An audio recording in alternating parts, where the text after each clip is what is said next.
There are surely many gaps, not just in the connectivity. So Doreen, can you help us discuss synergies in the region? Okay, I'm switching to English. You can hear me okay? Okay. So Oscar, there were a couple of points in the chat and I sent some links. So I hope that was helpful. So coming to your question, I think it's pretty clear that business as usual is not going to work. And the challenges are complex. As Arturo mentioned, it's not just a single divide. It's this complicated, maybe 5 pieces of the divide, as he noted. And we do need to have this concerted and coordinated multi-stakeholder collaboration. And really no one can do this alone. And I think COVID has really, as I mentioned before, put the urgency in our mission to connect the world. The UN Secretary General's roadmap on digital cooperation that was launched last year emphasizes this importance of collaboration and partnerships. And it really challenges all of us to get the job done before 2030 because the SDGs depend upon it. And so I would say that national, regional, and international dialogues like this one can certainly help, where we can exchange experiences on the technical level, on the regulatory level. So I think that can be very helpful. Of course, we have the WSIS, we have our Broadband Commission for Sustainable Development. I think we have many good gatherings where we can exchange experiences and dialogue. We need to remain agile, flexible, so that we can respond quickly. And I wanted to mention an example. When COVID started, we set up our Reg for COVID platform, our network resiliency platform. I think that was a great online resource for that kind of exchanging information about regulatory practices, technical solutions to maintain connectivity and to get connectivity to those that were not connected. So we need to find those rapid solutions that we can deploy and leverage should another crisis, pandemic like COVID hit us. We also came up with something that's another good example of our Connect to Recover initiative, which is an umbrella initiative that helps us to leverage international collaboration and really to tap into different resources from different partners, assess the gaps, and really try to help countries use connectivity to recover. The GSR is a great example as well. I invite you to join us in the pre-events and the GSR itself. Big focus this year will be on universal service funds. Many of you have mentioned that. Of course, I have to mention Girls in ICT Day next week. That's another great example. And the Americas region is doing tremendously well there. So look forward to seeing you all on April 22nd. And last point, and I'll stop, of course, is the World Telecommunications Development Conference that will be hosted by Ethiopia. I think it's the opportunity of a lifetime for all of us that have been advocating on the importance for connectivity, that we can craft a solutions-oriented, impact-focused digital development map that will help to really close the gap. So I'm very excited that the next session is focused on the World Telecommunications Development Conference. So I'll stop there. Thank you.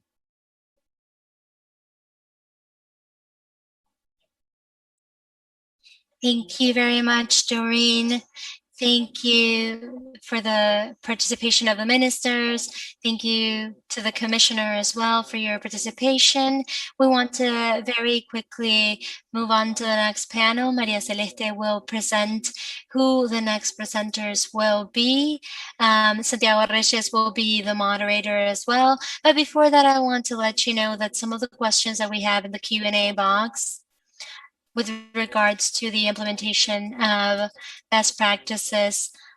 What I want to say, because we have had active participation from many of the associate members in our discussions, so I want to invite those of you who have not participated in our PCC1 and PCC2 meetings to join us, because that is a space where we have been able to reach agreements. So many of you who were asking questions that we started asking 2 years ago and that have come to life through our initiatives. And I know that many of you in your governments are finding ways to implement those actions that can be implemented. So once again, thank you everyone. Maria Celeste, you now have the floor. Please remain safe and let's move to the next panel. Thank you, Oscar, and welcome all of you to panel number 2 on experiences, case of success in the Americas and regions, contributions towards the WTDC 21. I want to thank the high authorities from the previous panel for all the interesting comments and shared experiences and for the vision that they shared for our region. So now let's get started with our second panel that has as a goal presenting and sharing cases of the Americas that focus on collaboration models and innovative solutions that have enabled us to establish and expand new connectivity models, not just because they want to share their actions, but also as we saw at the beginning of the seminar, to bridge the digital divide by connecting the unconnected, in neglected, or underserved rural areas, especially to meet our goals, but also in order to share information as to what we are doing in the region. It is an honor for me to present the moderator, Mr. Santiago Reyes Borda, who is the main advisor of Internet Telecommunications policies in Canada. And he will be joined by a wonderful group of experts and panelists who will be sharing with us their vast experience and the success stories from their companies or from their organizations. Today, this morning, we are joined by Teresa Gomez from Internet for Everyone from Peru, Julian Casabuenas de Colnodo, Ryan Johnson from Viasat, Jane Coffin from ISOC, Basilio Perez from Abreu, Marta Suarez from Dynamic Spectrum Alliance, and Jose Ayala from GSA. So welcome, everyone. It is a true joy to have you with us here this morning. And I do hope that together with Santiago, I can work with you, and I hope you enjoy this second panel. Thank you. Thank you, Maria Celeste. First of all, I want to congratulate CITEL. I want to thank Telefonica and Internet Society, all the members of the panelists, the vice ministers who were with us in the previous session, and obviously the Colombian Communications Regulation Commission, and everyone else who contributed in the creation of this incredible report that has been sent to the General Assembly of the OAS for consideration. This is a very interesting panel, so I want to congratulate and thank all the panelists who represent entities and agencies that have substantially contributed in approaching and solving multiple connectivity issues in our region. We don't have a lot of time, so I will limit my intervention. I will first start in Spanish, and then later on I will move into English, knowing that we have many English speakers participating in this meeting. I believe all of you, my dear panelists, were sent a couple of questions that can help us in the presentations that you will be providing on the success stories from your agencies and organizations. The first question is that we have been talking about closing the digital divide for many years, and regardless of all the efforts, there remain still 3.7 billion people that remain unconnected, and most of those people are located in rural, remote, neglected or underserved areas that that we have not dealt with, but also in vulnerable urban areas as well, and we should not forget about them. And considering that next year we will have the WTDC, what can we do at the regional level to have these success stories and initiatives become concrete proposals for concrete projects to be implemented in the region? Not considering ambitious budgets, but with budgets that can be funded and are scaled and then can be scaled up. And then regarding the 21 initiatives, there are two questions. First of all, it appears for someone that does not know about these topics that these initiatives are top-down initiatives and are government-centered and are about the government should do this or the government should do that. And the question would be, what must be done as you who represent academia, civil society, for us to have a bottom-up participation of all stakeholders and for the community to appropriate these initiatives and to work in designing and appropriating these initiatives. So without further ado, I once again want to thank you for participating in this panel.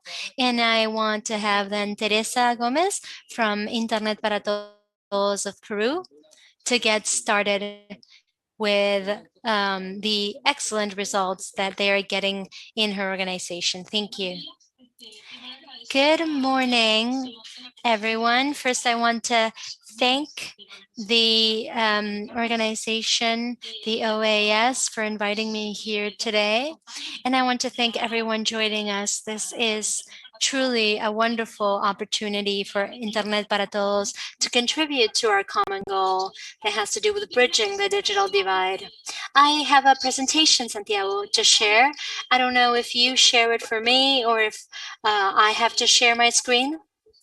Yes, we will share it for you. Okay, thank you. Okay, then. Okay, so just to get started, because I know that I only have 10 minutes, I'll move to the next slide. So the first thing that we want to do is share with you what Internet para Todos or Internet for Everyone is, what we've done, and what we understand as the models that should be promoted in order to continue connecting more people and move forward with the objective of connecting the unconnected. Internet para Todos was born out of an initiative of Telefonica Group with the goal of bridging the digital divide in rural areas of Latin America, where we know, as has already been mentioned, that over 100 million people have no access to internet. What we want out of connecting the unconnected and finding a way to move forward with this is because we know that connectivity is a springboard for the social and economic population of a country, and it is a way for us to bring education and health to those populations. In 2019, Internet for Everyone, or Internet para Todos, was born in Peru by an alliance between Telefonica, Facebook, CAF, and the IDB, and it focused solely, and this is important, of course, it focused solely on providing communication and telecommunications in rural areas. Vice Minister Diego Carrillo already helped me a lot with the explanation that he provided with what we mean by an OIMR.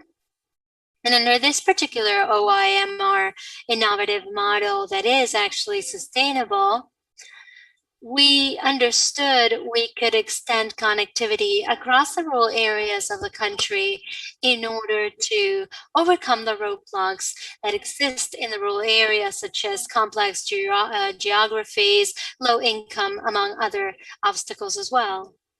In Peru, in 2013, the Act for OIMRs was enacted, and it actually provided a concession that is the concession that Internet for Everyone is using. And this allows us to provide full infrastructure for access to mobile operators in the country so that those operators can extend their services in rural areas. We at Internet para Todos invest on infrastructure, and this is shared infrastructure that all operators can use, and that's something innovative in our model. And of course, then we operate the infrastructure. But we do not have a spectrum of our own. We are using the spectrum of operators themselves. And of course, operators remain related directly to final users. This is an innovative model, and we believe, and this is a main pillar for us, that we have to promote new technologies. We use open source, flexible technologies because we believe that this is the right way for us to guarantee that investments are not big investments are not necessary. So within our operational stack, we are using virtual platforms, and that of course helps us to automatize processes and make them smarter in order for these networks to become available for more people. You do need to remember that we are working in areas that might take many days for us to reach. So that's why we're working at the low-cost virtual level. And as I was telling you, we were born out of an alliance, and this is significant for the SDGs. And we present ourselves as strategic allies for the government in order to meet our goals of bridging the digital divide, but also strategic allies for operators, because we want to make sure that we can work together with them in order to expand the service for rural areas, because they were meeting and focusing on the demands of the area only. By the end of 2020, we had been working for less years, and Internet para Todos has managed to connect over 2 million people and over 12,000 populated centers. And this has been done by deploying over 1,500 sites or 4G stations, and over 50% of these stations have been carried out through satellite level, and others through land transportation. As a matter of fact, within that land connectivity, 50% comes from using capacity of regional projects that were already mentioned by the Vice Minister, Diego Carrillo. In 2021, of course, we want to achieve the more than 2.3 million people and more than 1,300 populations. But we also need to accelerate and connect more people. And now the scenarios and the commissions are more complicated. The geographies, of course, we start to talk about geographies such as the jungle, which are more complicated with less infrastructure available, lower densities of population. And this can only be done, and I think that we all agree that this is not work of the state or a private company. This is a job that has to be done together in collaboration. And the next slide, I would like here to show some of the models that we consider have to be the ones that are explored in order to have that acceleration that we need in order to improve this digital divide. I will mention some of them, the ones which I consider most relevant. For example, the regulatory sandboxes. For me, it's a way of fostering innovation in terms of technology. These are the pillars and the fundamental pillar to achieve this closing of the digital divide. Technologies are developed in laboratories, but they require the optimization of the traffic conditions, the real ones, and this can only be done in on the field tests. And the optimal conditions are going to allow for operators to explore these new technologies and adopt them and use them to try to have technologies that respond in a sustainable way to the demand and the needs of the rural areas. In 2020, Internet for Everyone, Internet para Todos, used the fiber optics projects of Peru. And thanks to that, we were able to really advance in terms of 4G in 3 regions of the country. When we were allowed, of course, when we finished these projects, we were allowed to use it. And this is very important to have this fiber already deployed. This gives us a good advantage. Of course, there are projects that are still in development, but because of the contracts of these projects, only when they are finished and 100% they can be used. So I think that here it's important for the state, through some resources, I don't know which one, to be able to flexibilize the conditions of the contracts and accept partial deliveries that allow for immediate use of whatever's ready, or the famous white spots, because this would allow us to install them in parallel and provide coverage and 4G connectivity in an immediate manner. So on this point, I would also like to say that we need to continue working on sharing infrastructure. Of course, Internet para todos, Internet for all is already a shared model. Everything that we do on microwave level, on radio level, it's all to be used in a shared way. It's not 3 radios, 3 equipments, it's a shared way to use it, but that's not enough. We need to continue looking for infrastructure that are already existing in the state. There's a lot of infrastructure. I can talk, for example, about state infrastructure that's not necessarily networks or fiber optics networks.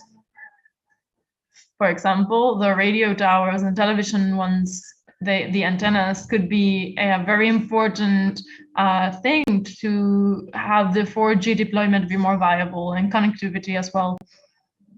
Another of the aspects that are key to all this are the alliances for sustainable models. And this concept is very broad. I'm using it here in a very broad way. And it encompasses models that are private state, where we can work on joint solutions for all these connectivity projects. I could think, for example, about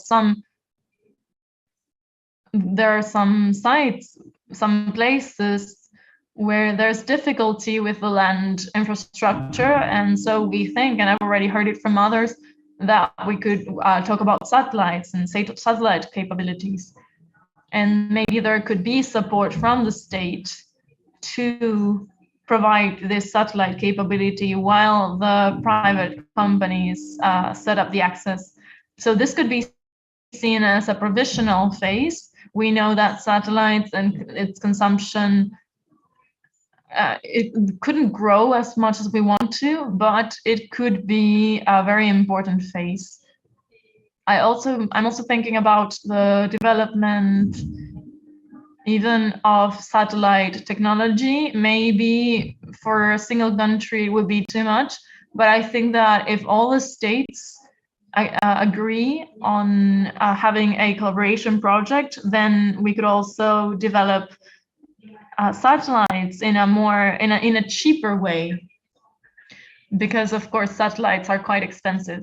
So collaboration among governments of different governments to benefit the border areas. Those areas are always complicated and are the ones that have less infrastructure. And we could also talk about fostering from the part of the state the investments. It's something that's been done very well in Peru. Something that the Vice Minister said. There is a project that assigns part of that obligation for it to be executed in connectivity projects in rural areas. But we could also think about the possibility of operators giving contributions to the Universal Fund through the projects of connectivity. And lastly, and this is the end of it, but it's not less important, we need to make the obligations more flexible, as well as the penalizations for rural areas. And we need to review and adequate those norms and regulations to the reality and of the rural areas, giving priority to what is really important now, which is connectivity, more than the concepts of quality and coverage. So we need to think about the needs and demands of the demands of the rural areas, and we need to focus on that. Many times we put other topics on the board, and it ends up being a barrier for an obstacle for the development of projects. Sorry to interrupt you. Thank you very much, Teresa, for your presentation. There's a question in the chat about availability. I'm sure that CITEL, the IDU, and everyone will will give these presentations to the public. These are very interesting points, particularly the ones on the challenges that are institutional, and also the demographic ones, geographic ones, and also the need to work in a harmonious way between the government and the academy and also the private sector. We will continue with the initial questions about the importance of all these experiences on CMT and what on the WTDC, and what we can do as a region at the WTDC, and how we can prepare as a region for that and identify the priorities in terms of connectivity, international cooperation, etc. And I think that is going to be fundamental.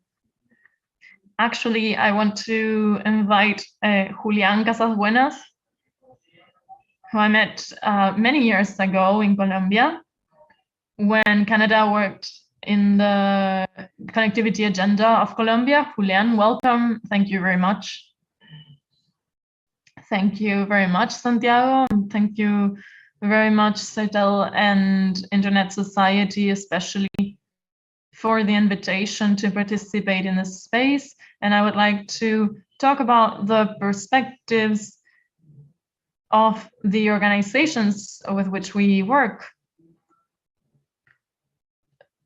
We have a non-profit organization which works with the internet since 1993. And we have developed multiple experiences in which we have worked with communities in the implementation of community networks in these last few years, especially in rural areas which are very affected by the conflict in Colombia. We initiated a process in 2017 with multiple agents, with the Association for Communications, the Internet Society, the support of Telefonica in Mexico, to replicate this experience that was already mentioned a bit through the intervention of Arturo Robles from Mexico, who showed how it was possible to implement community networks, mobile ones in the case of Telefonica in Mexico. And from that came the initiative of having the same experience in Colombia. We started in 2017. And after working almost 3 years, we were able to manage, together with the Ministry of Technology and Communication of Colombia, to develop a pilot oriented towards checking the viability, but economical, juridical, of implementing this community networks.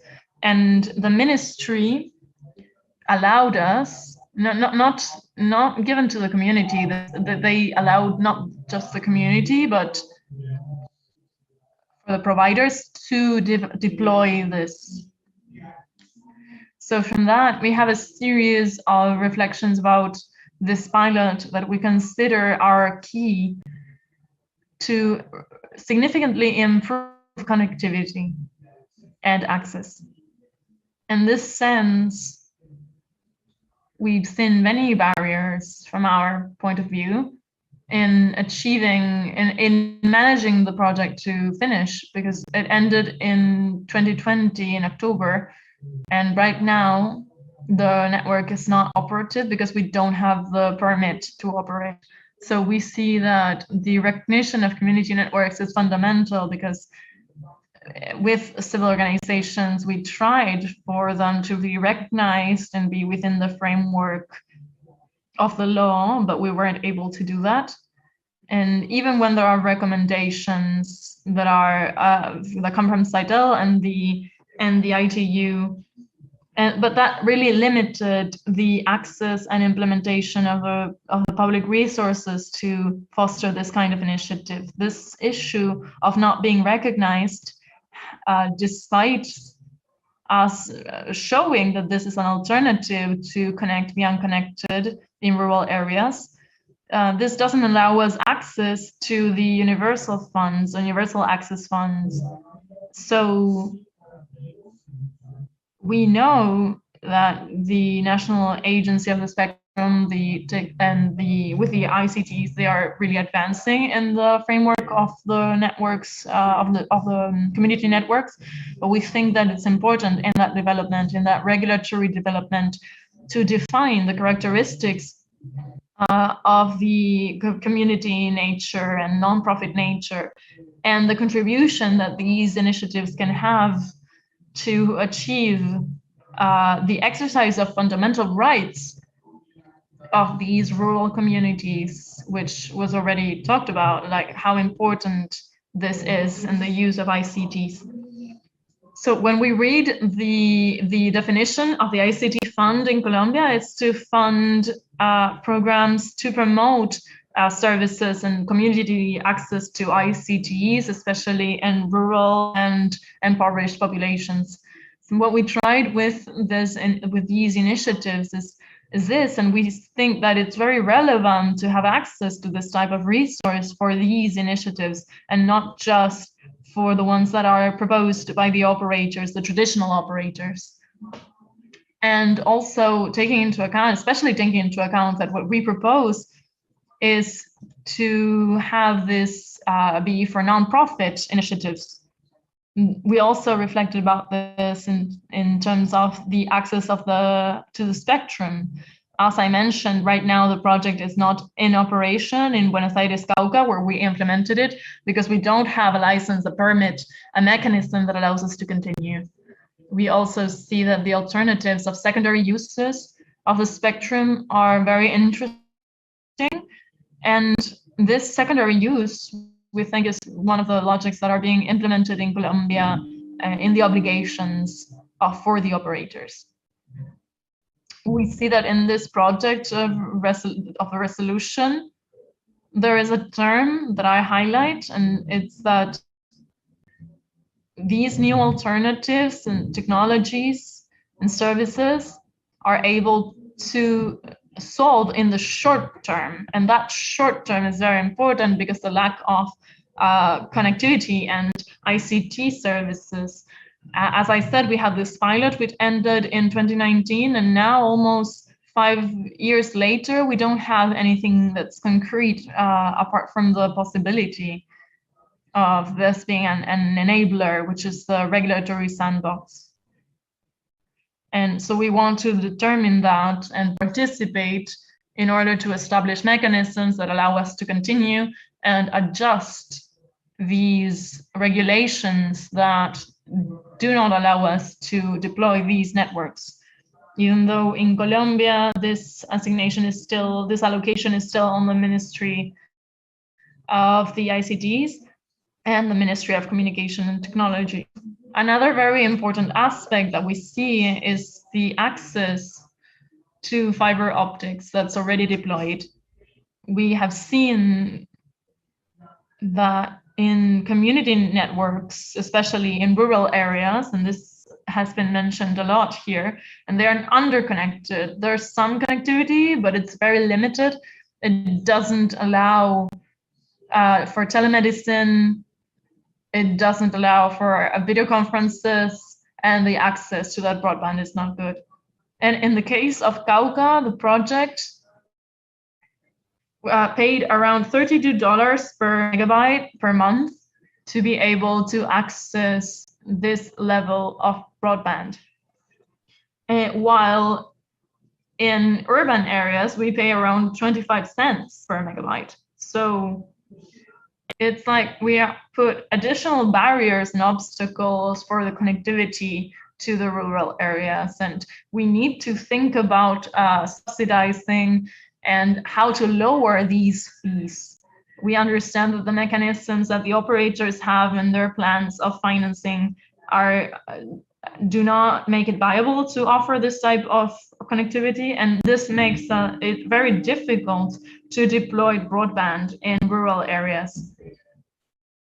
So we think that taking advantage of this experience of this pilot, we can work more on these norms and this regulatory frameworks that for them to allow the deployment of these networks. It's also really been talked about, the collaboration environment. And in the experiences that we've had,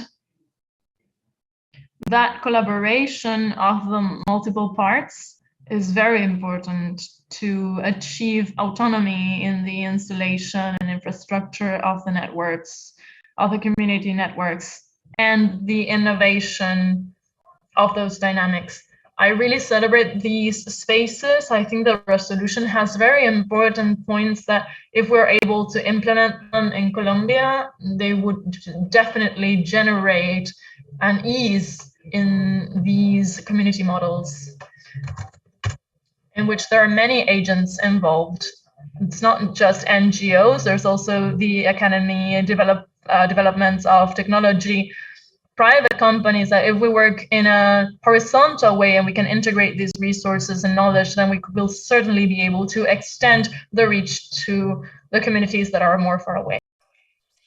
And I truly believe that these experiences of community networks through these initiatives set up by the Resolution Project will undoubtedly facilitate the implementation of these community initiatives as concrete, scalable, funded projects as proposed by the resolution. Thank you. Thank you, Julian. That was a wonderful presentation. And you mentioned certain important points about the relevance of community networks, and I did take note about technological, legal, economical, and social viability connected to spectrum access, the institutional problem of dealing with licenses, bureaucracy, the difficulties that are many times reflected in that incredible disparity of the cost per megabyte in El Cauca, that is $32 all the way to 25 cents in urban areas, right? So that disparity is an institutional challenge that must be tackled for sure. And the significant aspect of community networks is something that we wanted to discuss in the plenipotentiary conference. But I know that multiple states remain a bit on the fence about community networks, perhaps because they have this notion of vertical decision-making processes where the participants are always authorities and they do not give space or room for communities to participate. Once again, Julian, thank you. And now let's have our dear friend, Mr. Ryan Johnson from Viasat. I don't know if you're going to be speaking in English or Spanish, but good morning and you're welcome to this meeting. Good morning. I'll keep talking in Spanish. Thank you, Santiago, and thank you to the OAS. Thank you to CITEL. Thank you, Internet Society, for organizing such an interesting event. I do hope that I can also share the perspective of a satellite operator to contribute to the question as to what we can do in concrete terms to ensure the success of the WTDC. From my perspective, at the end of the day, most of what we can do has to do with how we define connecting, and the Alliance for Affordable Internet actually provided a huge number to have robust internet across the world. I think it was around $428 billion. And I think that's a very ambitious objective. I mean, we can have it as a goal or as a roadmap, if you will, but I think that getting this kind of funding can take years. And in the meantime, I think we can start today by having projects that can have an impact for us to then later on reach that goal. And there are many things that we can do. A significant thing has to do with what is a significant amount of connectivity that could be between 3 to 5 gigabytes per month. Maybe that's enough for people to participate in virtual economy, to have connectivity with e-government services, etc. But maybe that's not enough to get unlimited YouTube or social network data, but that's something that might actually have an impact on the lives of many people. We know that that amount of data will continue growing. It continues growing, as a matter of fact. All the users across the world are using data, and that data is duplicated every 2 years. So what is enough for today will not be enough tomorrow. But if we start with 3 to 5 gigabytes per month, then we can get to a low relative figure of $3 to $4 billion to then have everyone have a connectivity that allows them to participate in digital life while we continue building the networks that we need to have a robust connectivity for everyone. And for the WTDC 21, we have an opportunity for us to have a dialogue between all stakeholders to look into the steps that we can take today, looking into tomorrow, so that we can finally meet our goal of connecting the unconnected. And I think that at the core of this is internet affordability. The Broadband Commission of the UN says that internet should cost around 2% of the average income of a person. So the reference points that we have is significant connectivity that only costs less than 2% of a person's income, so that people can finance and fund their own connectivity. If eventually we want to have fiber for most people, if that's what we have in mind, we can still use satellite connectivity and other kinds of connectivities as part of the connectivity mix for multiple areas of the region. As a matter of fact, satellite connectivity is compatible with most of those technologies, and it is a part of the network, as was mentioned by Teresa in Peru.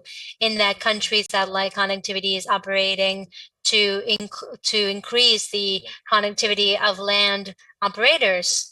There's also a need to have all stakeholders working together, and I think that that has become evident in the past, but we cannot stress that point enough, because it is important that we are all working together towards a clear goal.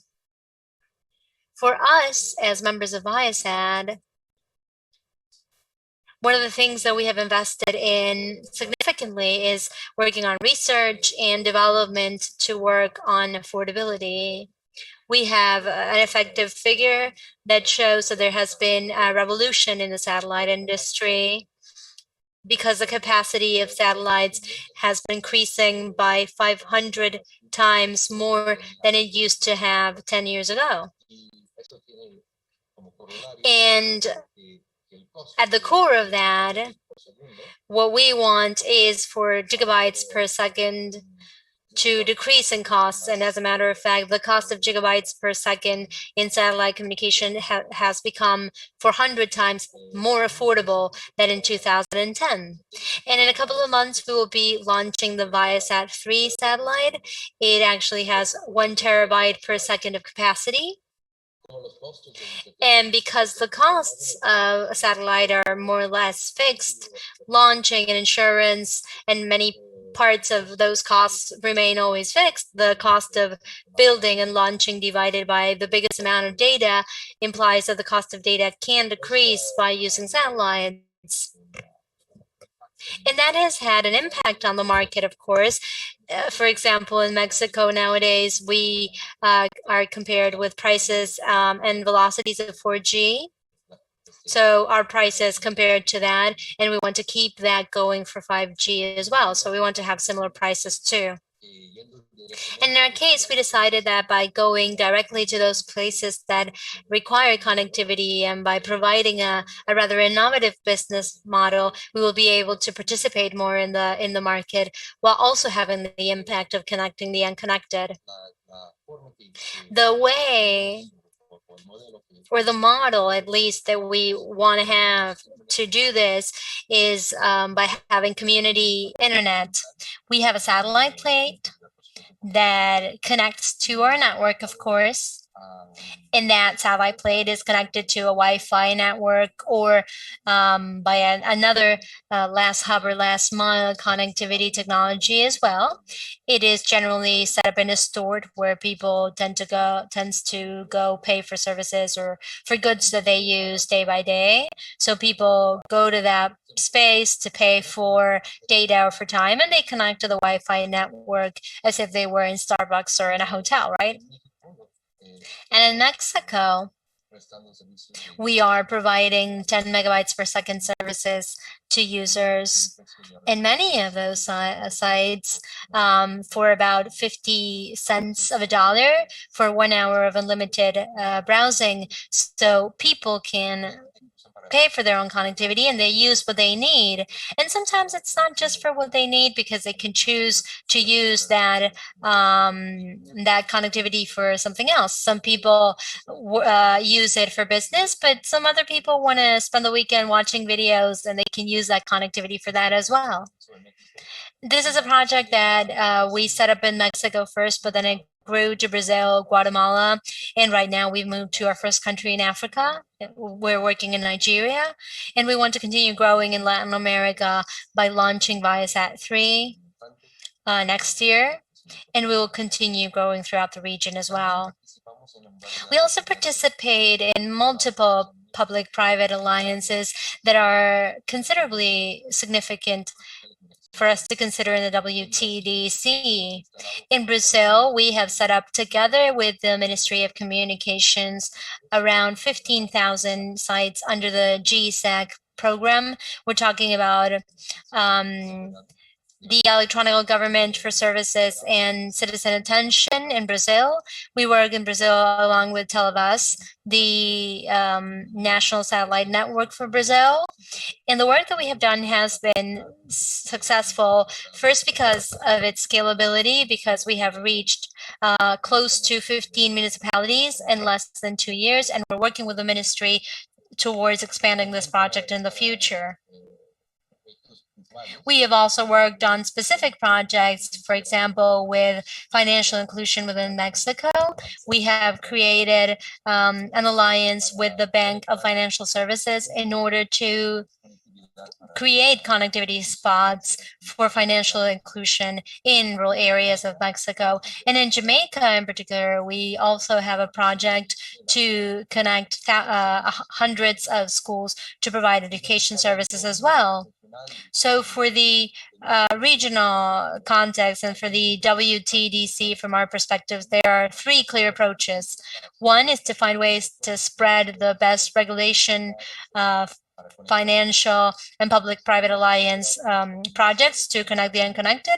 The second is to make sure that the recommendations of the summit remain neutral with regards to technology, to provide better options of technology to have the right mix depending on the country. And 3, to foster projects and programs to connect the unconnected today using the tools that we have at our disposal. Thank you. Thank you, Ryan. Before we move on, the people who spoke before us, the vice ministers, the government officials and regulators went over time. So because of that, we will also take the time in this session to go over time as well. Thank you once again, Ryan. You mentioned very interesting points, especially when you talked about how much connectivity is enough and connectivity for what, and what is the impact of that connectivity, especially because that leads to a significant question, which is who determines the bandwidth and the connectivity? Is it a top-down approach? Is it a bottom-up approach? Is it the community that, based on its own needs, should determine the broadband that it needs? For example, if we have a community health center in a remote area that needs, because they have doctors and nurses who can diagnose diseases, then is it feasible then to ask and then to have broadband available for them to, for example, be able to send a CT scan to an oncology center in a city where an oncologist can determine if a person has cancer or not?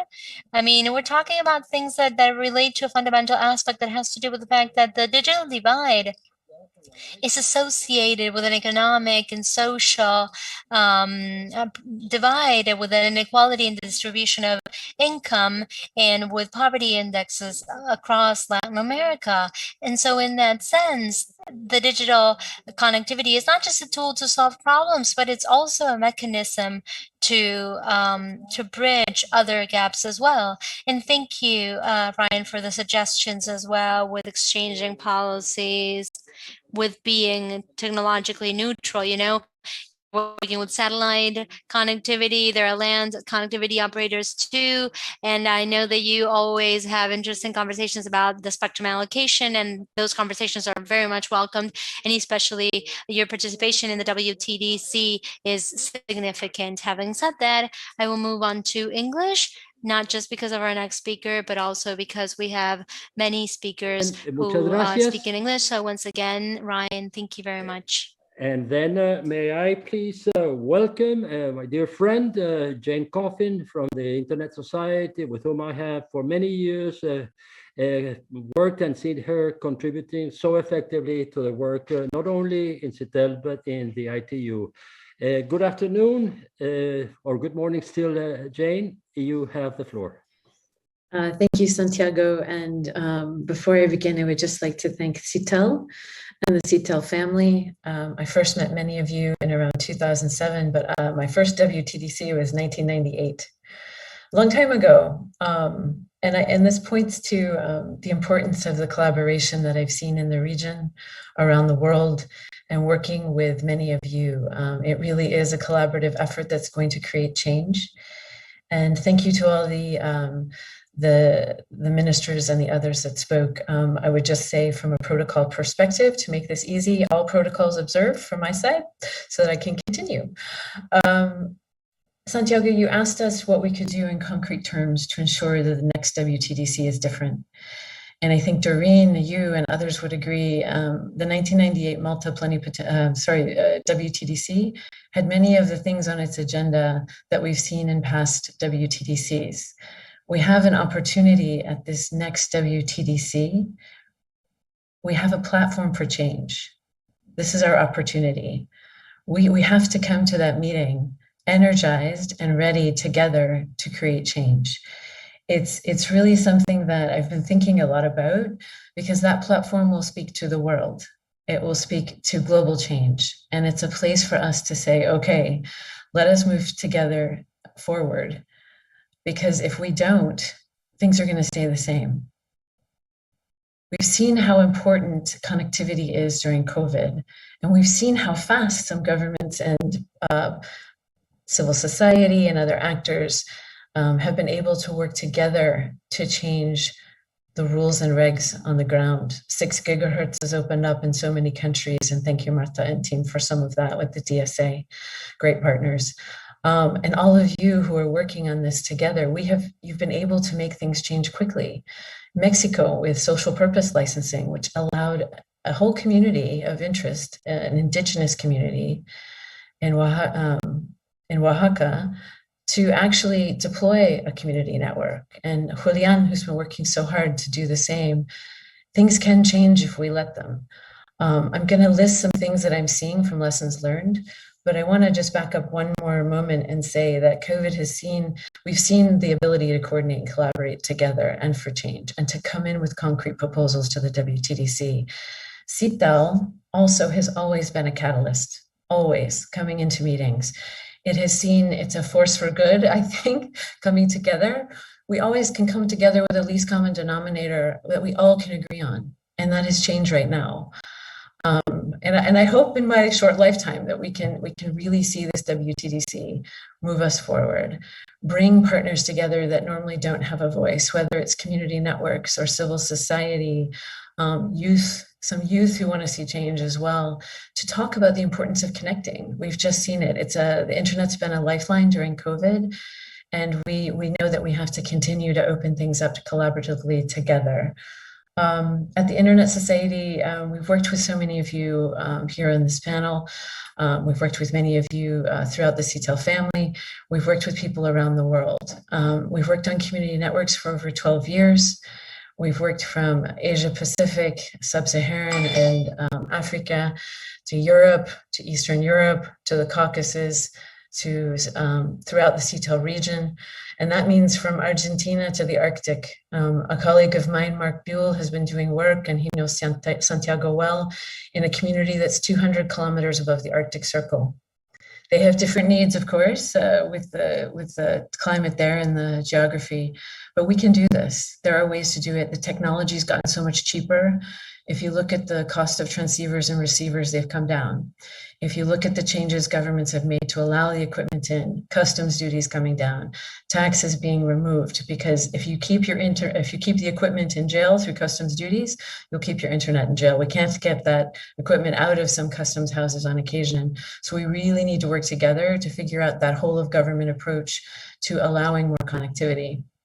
So back to the community network side, where we've worked with everyone here, also in universities and libraries. I don't want to miss that, because it's been an important point for us that you go wherever you can find a community center. And I do want to also recognize APC, Article 19, DSA, A4AI, other groups like the Internet Society that are coming along from the bottom up, working with you from all angles to come together for this type of change. Community networks are sustainable. I do want to say that, because we've often been hearing in some meetings recently that these are not sustainable forms of connectivity. That's really not the case. They've been around for many, many years. I think some people think that they emerged at the 98 Plenty Pot. That's not true. They've been around for many, many years around the world, and APC, another great partner, like I mentioned, and Colnodo know well. This is something that communities have been working on for 20 plus years. They are at the center of change, because what community networks are doing is they're challenging the status quo. They're challenging that status quo on how to get connectivity out to rural, remote, and urban underserved areas, how we can look at spectrum from a spectrum sharing, unlicensed spectrum, direct allocations where appropriate. We're not talking about changing the way governments look in general at spectrum, but we're saying it's time for change. We've seen what liberalization of the 6 gigahertz band has done, and Marta will probably talk a little bit more about that. But it's allowed for more unlicensed spectrum, and it allowed a community network in New York City to actually deploy more nodes across the city during COVID. They've had an uptick, it's called New York City Mesh. They've had an uptick in connectivity from the get-go from COVID. There were parents who did not have connectivity at home because they couldn't afford it. The kids would study at school and they would have connectivity at school. So now with the parents and the children at home, there is the opportunity for cheaper connectivity through community networks, even in urban underserved areas. And this has been something we've been watching. We've helped with small funding. So another thing I would say, a change that we need to see, Santiago, in addition to some regulatory change, is the fact that we need to look at innovative ways to provide financing. Billions and millions aren't just the only way to get at connecting people. We're talking tens of thousands that actually change networks around the world. $40,000 helped start a network in the high mountains areas of Georgia, the Republic of Georgia, with the benefit of a strong ISP association and the government saying, there are no operators out there, really, go for it. Use this spectrum. And make sure you don't interfere, of course, but it was unlicensed spectrum for the most part. Getting backhaul from those operators and coming up with creative solutions. We've got to do that, but we've also got to take a look, as I said, on better and more creative financing models. You can do a lot with $100,000, $10,000, $50,000 in rural and remote communities. Yes, of course, we do need lots more to make scalable change, but you can start out small because you want those beta tests. Is it going to work? Will the community come together? What are the lessons learned? Because you constantly have to go back and take a temperature and see how you did and improve on it.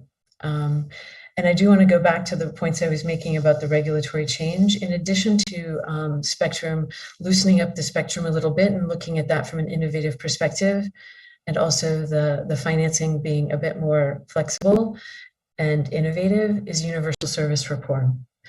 We're working with A4AI right now on a study in Latin America to look at some of the countries. They've done these studies around the world, and CITEL can help us lead. They can help us lead at the WTDC. They can help us lead into the future by really taking a look at the fact that those old regulations and rules in place, the procedures, that's the old model. We've got to take a look at how we can change universal service to fund small networks, whether they're WISPs, wireless internet service providers, or whether they're community networks. We've got to take a look at licensing change. Mexico was the first to come forward with the social purpose licensing. What other changes can we make? Can we bring that into the WTDC? We've got to look at mapping, really looking at the numbers. How many people are actually connected? We're taking a step back in the United States, I know that, and I do more global work. So I've been fascinated during COVID to be sitting in the US and looking at what the US is doing and thinking, oh my gosh, that's got to change. So there are changes taking place, and the new chairwoman of the FCC has opened a new data commission, data group to take a look at open mapping. I would talk about open standards as well, very important, but we've got to really work together on that. And Ryan said it well, tech neutrality for sure. It's not just one of the G's that will provide the connectivity or just satellite. We have to look at terrestrial fiber deployments, more of that, the community networks, satellite connectivity, LEO connectivity, and how we're going to make that happen together. Finally, I'll let you know that we have some recommendations coming out of a tribal, what we call the Indigenous Connectivity Summit. It's a gathering of North American tribal communities that come together.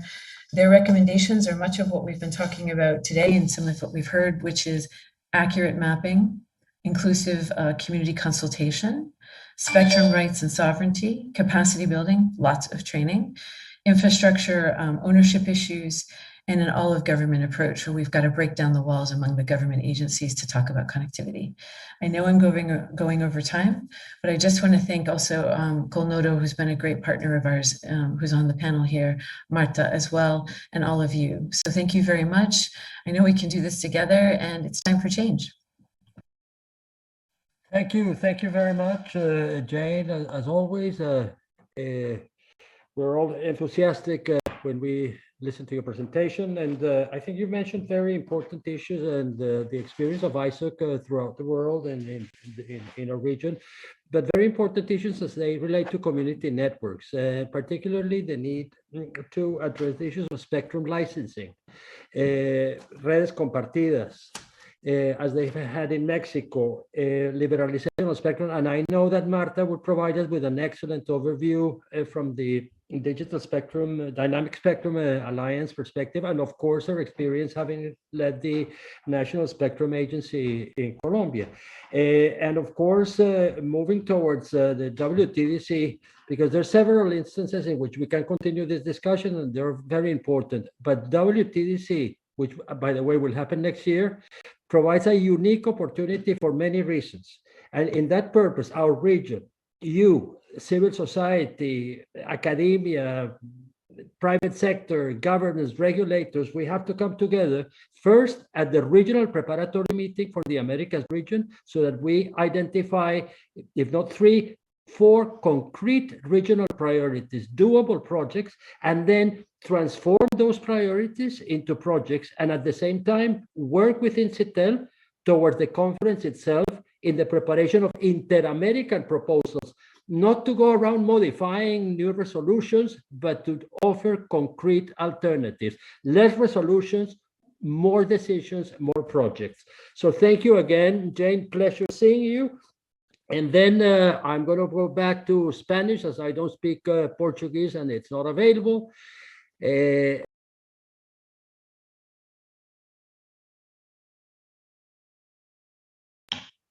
To welcome Basilio Perez de Abreu. Basilio, good afternoon. Thank you very much.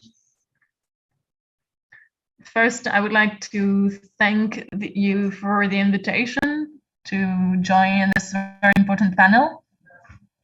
In Brazil, we still have a lot to do for digital inclusion.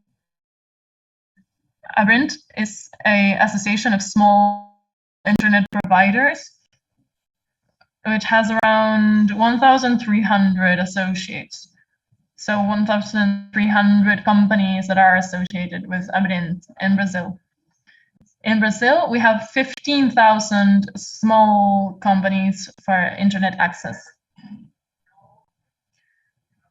I have some data from the Brazilian side, and 98% of the population has some sort of access to mobile access to mobile internet, but only 50% has broadband, fixed broadband in their homes, installed in their homes.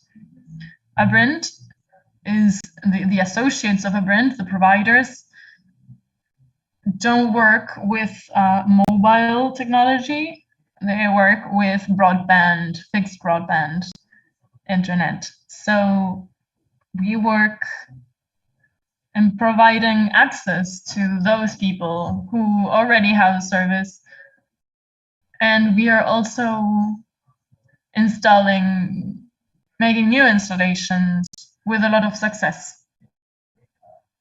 The 21 initiatives and recommendations in the document of CITEL are all very important and are really have the capability of reducing, reducing the digital divide and connecting the unconnected.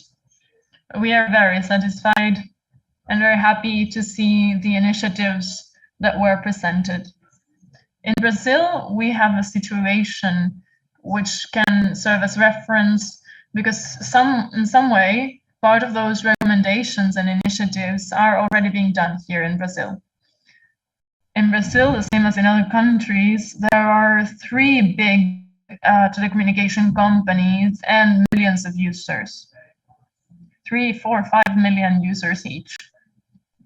But there are another 15,000 companies who have hundreds of thousands of users, and companies which have maybe a few hundred users. So there are companies that are nano companies and only provide service to a very small place. They are not non-profit organizations, they're companies, very small companies that intend to provide broadband access, and which, of course, are for-profit, but they have very few clients because they are in very small niches, and which are very specific. In Brazil, we have this very big amount of companies because this was done through time. Nowadays, in Brazil, any company with fewer than 5,000 users can freely, without any type of charge, an authorization from the government to provide telecommunication services. And this is done in a very simple way. It is done through a government website, through which documents that are requested are uploaded. That can be done in very few hours, actually. It can take 1 or 2 days. About 10 years ago, I would say that same authorizations to provide telecommunication services would cost around $9,000, and it would take months, if not years. And internet providers, ISPs, at first would go through that bureaucracy in order to get their licenses, but with time that changed. And in a way, and following multiple of the initiatives that are being proposed today, we decided to change. And because of that, we were able to increase the number of providers.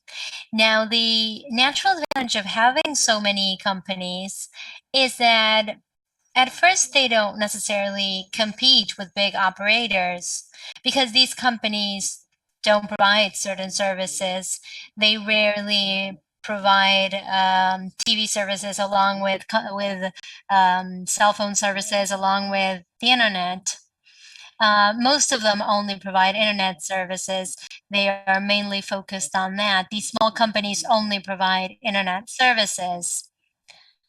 Some of them do have a coverage for other services, but these small companies don't, so they're not trying to directly compete with big companies. I mean, of course, some of them compete with each other in certain regions, but generally speaking, they don't. So in most cases, they are providing services in those places where big companies are not. And those small companies are located in small cities. There are cities in Brazil that have 5,000, 10,000 inhabitants, and they're fully serviced by these small companies that provide broadband to homes. Sometimes these populations are covered by 2, 3, or even 4 small companies that are providing concurrent services, but the big operators have absolutely no fiber optic in that particular space. So we firmly believe that governments should be recommended to focus on small companies, to incentivize small companies. He is on mute. Someone should tell him. They have an economic interest. And it's important to incentivize them because they have an economic interest to provide services to small local communities.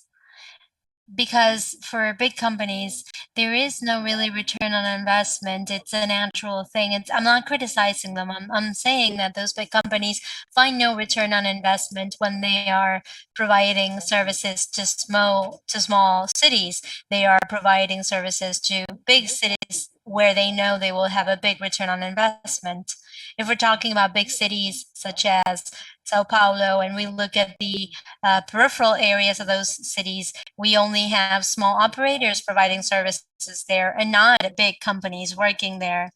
Because for an operator to catch 1,000, 2,000, or only 3,000 users, they are really not getting enough return on investment. For a big operator to invest, to increase infrastructure and provide infrastructure to those spaces and those small villages, there is no clear incentive, at least at the financial level.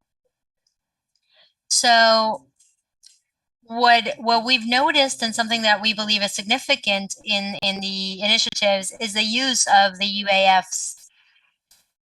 I think that we should certainly focus on those funds, and those funds should be allotted to small or medium companies. I think it's really comfortable for a government or a regulator to establish services using those funds and allotting them to big companies because they only have to work with 3 or 4 companies, so it's much easier to control them. But that's not going to lead to digital inclusion and to the inclusion that we need. It's necessary to give those funds to those small companies because we have regions where broadband has not been installed yet, and the local population has no way of paying for those services in the first place. So this process needs to be subsidized. Sometimes it's not that services are lacking. There are service providers that are interested in providing those services for 500, 600 households, but they don't have enough money to do it. So when we have spaces and villages where people don't have enough resources, financial resources to hire the services, then we need to get subsidized by the universal access funds, or we need to get other types of subsidies in order to make this process easier. There are other ways to get subsidized. One possibility is to decrease the cost of sharing infrastructure to reach remote accesses. So if we are sharing infrastructure, we can actually get to those remote areas and facilitate digital inclusion. And as a matter of fact, in Brazil, we have situations similar to those. But we need to remember that 57% of all fiber optic connections in Brazil are provided by those small companies, by those 15,000 companies. They are actually getting 57% of the connectivity across the country to people. We're talking about 9.5 million fiber optic connections provided by those small companies.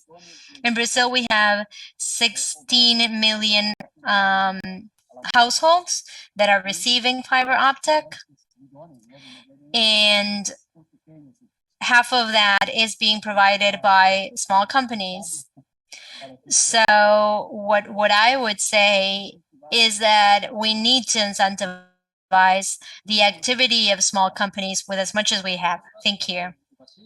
Thank you, Basilio. Thank you once again. That was an excellent presentation. I've actually been keeping track of the efforts carried out in Brazil with regards to the democratization of internet access, especially with the democratization of internet governance decisions, and with how civil society has ample participation in the decision-making process. I think you're an example for the region and for the entire world for sure. And one of the things that you mentioned, Basilio, has to do with digital inclusion. In particular, I wasn't aware that you have 1,300 associate providers in your country that are producing telecommunication services, and in particular, internet services in those areas where, for obvious reasons, big companies have no economic interest in providing services to.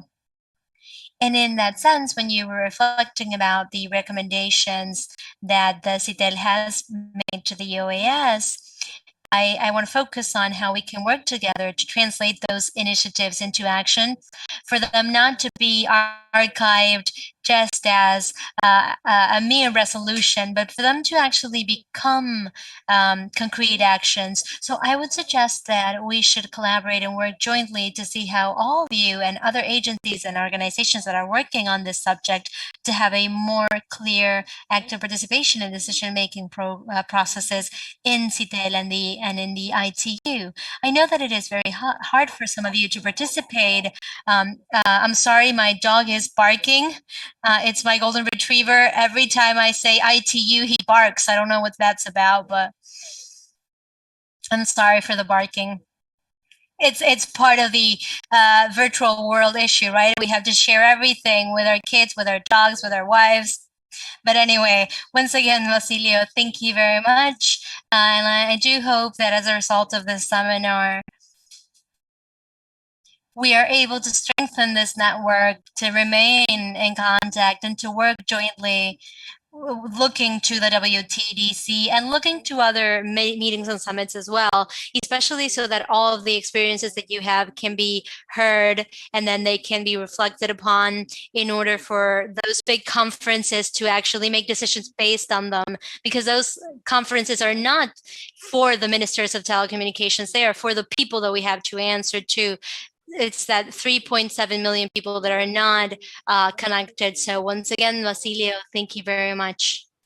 And having said that, I want to give the floor to Marta Suarez from the Dynamic Spectrum Alliance, who will surely provide a significant vision on the spectrum assignment. Marta, welcome. You have the floor. Hi, thank you, Santiago, for that presentation, and thank you for all the members of the panel. Thank you, CITEL, for organizing this, and thank you to Telefonica and ISOC as well. I want to ask you to be patient. I know that we have gone over time, but I do want to share some important aspects with you. First of all, I want to highlight that an important aspect is that all stakeholders are being heard here today, and that's fundamental. And that's something that I see in my everyday to-day work with government. Sometimes we don't have all the stakeholders participating in the discussion, so this is important. One thing that I want to note with regards to the recommendations of the CITEL report is that the work was conducted in both the PCCs. I think that that's something that is noteworthy. because the PCC1 and PCC2 have different areas of actions. They work with different groups. So we have people from different sectors that are participating. So the fact that we have a document that summarizes what's discussed both in the PCC1 and PCC2 is fundamental. Another aspect that I want to note out of the first recommendations that were listed out of those 21, I want to highlight that we're talking about an ample ecosystem. And one of the guiding principles for us is for the ecosystem to expand. Some of the recommendations even talk about all sorts of operators, and Basilia and Julian very clearly spoke of having multiple types of operators. We are also talking about